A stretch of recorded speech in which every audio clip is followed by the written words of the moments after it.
سڵاوتان لێبێم کاتتان باش بەڕێزان لەوانەی حوتەم لە زنجیرەی فێرکاری ژمێریاری پیشەیی باس لە بابەتێکی گرنگ دەکەین ئەویش مەصاریفی مستحقە و مەصاریفی مقدمەیە.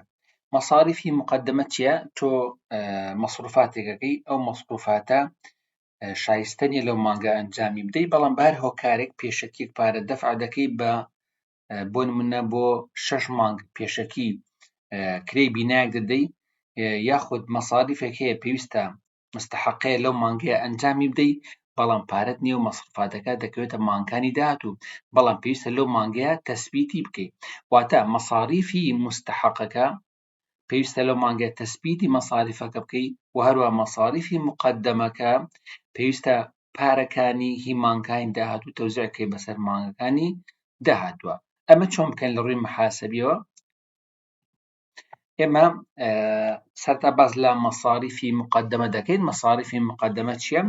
وتمان بریتیە لەو مەصروفاتەی کە ئەنجام ئەدرێت لەو مانگەیە بەڵام پێویستە لە مانگەکانی داهاتووە ئەنجام بدرێت. بۆ نمونە ئێمە لە 11/5/2026 $6,000 دەفعەکەین کە کرێی بینایەکە لە کاتێکا کرێی بیناکەمان چەنە $1,000 کەواتە ئەم $6,000 تەنها $1,000 کرێی بینای مانگی 5,000ەکەی داهاتوو 5,000ەکەی تر کە دەمێنێتەوە بۆ مانگەکانی داهاتوو بۆ هەر 5 مانگی داهاتوو پێویستە تەوزیع بکرێت.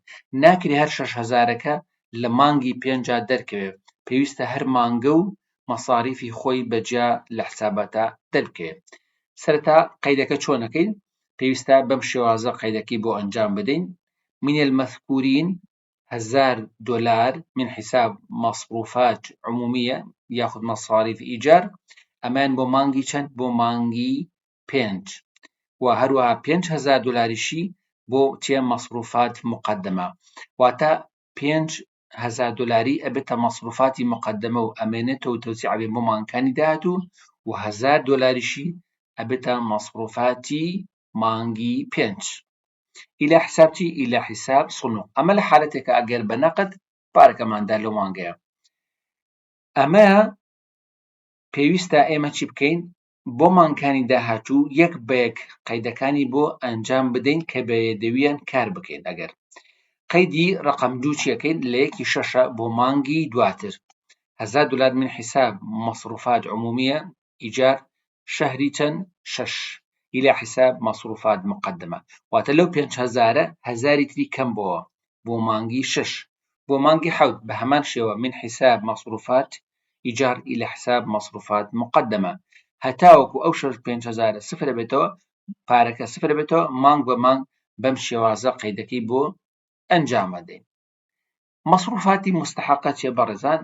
مەصروفاتی مستحقە ئەوەیە کە بۆ نمونە ئێمە $1,000 پێویست بوو دەفع بکەین بۆ کرێی بینای مانگی 3 مان بەڵام لە ئێستا پارەمان نەبوو ناچار چی بوو؟ پارەکە کەوتە مانگی 4 بۆ مانگی دواتر دەفعکرا بەڵام ئێمە پێویستە ئەگە پارەشمان نەبوو ئەو مەصروفاتە تەثبیت بکەین لە حساباتە بۆی بۆ قازان و زەرەری ئەو مانگەیە بۆمان دەربکەوێت. قەیدەکە چۆن ئەنجام دەین؟ پێویستە لە 31/3 لە کۆتایی مانگە ئێمە بین قەیدەکە چۆن ئەنجام بدەین؟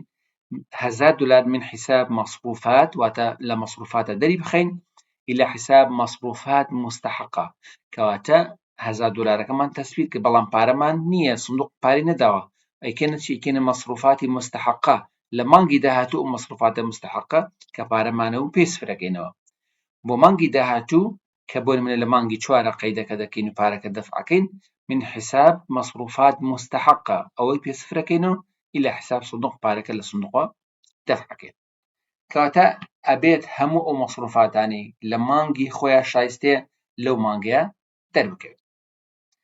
زۆر باش. ئەگەر بین لە ڕووی سیستەمەوە بەڕێزان لە ڕووی سیستەمە محاسبیەکانەوە چۆن ئەم کارە ئەنجام بدەین بۆ نمونە بەرنامەی ئۆدووەکەینەوە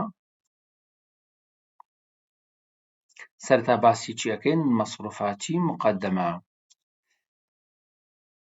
سێریکەم بەڕێزان ئەگەر هاتوو بۆ نمونە من باسی $6,000کەکەین ئەم $6,000 مانگی چەنە؟ مانگی مەی إلى ئۆکتۆبەر کاتە بۆ 6 مانگ تەوزیعیم کردووە حسابەکە چێ؟ مەصاریفی ئیجارە قەیدێکم ئەنجام داوە کرێی بینایە لە مانگی 1 مەی تاوەکو 31 ئۆکتۆبەر بۆ چەند 6,000 دلارە. ئەمە دیفرەنت دیتەکە تەوزیعێکە بۆ هەر 6 مانگەکە. جۆرناڵەکە چۆن دەرەچێت؟ سەرەتا ئەمەمان بە قەرز ئەنجامداوە بەڵام استحقاقەکە دەستنیشانەکەین من حساب مصاريف ئیجار إلى حساب account payable. باشە إلى حساب داینون.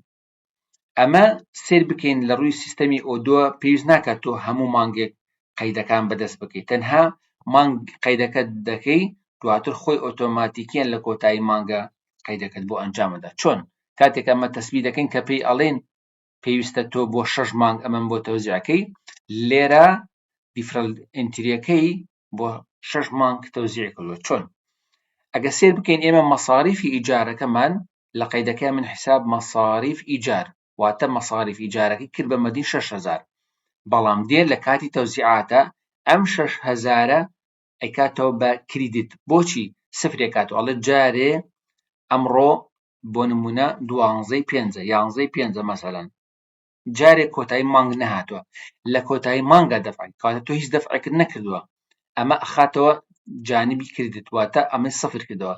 6,000ەکەی برد بۆ چۆ کردی بە مەصاریفی مقدمە من حساب مصاريف إيجار هي مصاريف مقدمة إلى حساب مصاريف إيجار عكسي كده.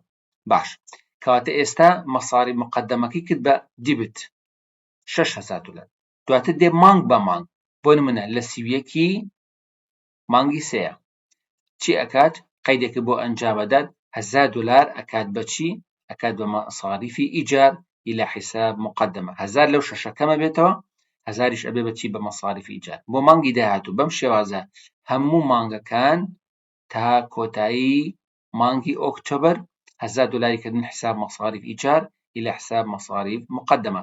لێرەدا مەصاریف مقدمەکە سفرە بێتەوە واروەها مەصاریف ئیجاری مانگی ئۆکتۆبەر لێرە دەرەکەوێت.